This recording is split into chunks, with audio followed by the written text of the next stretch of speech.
আমি এখনো বেঁচে আছি, অদ্ভুতভাবে, নরমভাবে, যেন একটু সুন্দরও। একটা সূর্যমুখীর মতো যে ঘুরে চলে সব সময়, যখন সূর্য ফিরে তাকাতেও ভুলে যায়। একজন অদক্ষ নাবিকের মতো নামহীন এক সাগরের মাঝখানে ভেসে আছি। মাস্তুল ধরে রেখেছি ঠিকই, কিন্তু জানি না কোন দিকটায় আমার ঘর।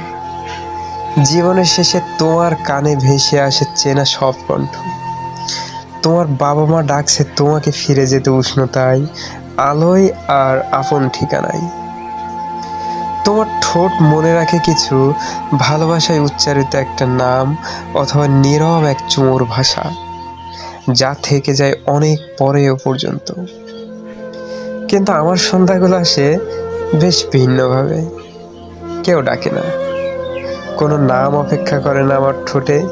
নীরবতা বসে থাকে পাশে একজন পুরনো ও ধৈর্যশীল বন্ধুর মতো।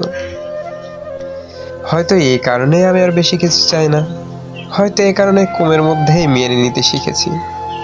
তাই আমি হাঁটি না শব্দের দিকে, না উষ্ণতার দিকে, বরং কিছু ঠান্ডা স্বচ্ছ কিছুর দিকে, যা আমার কাছে কিছুই চাই না। আমি উত্তরের দিকে হাঁটি, সেখানে বাতাস পাতলা আর আকাশটা মনে হয় আরো দূরে।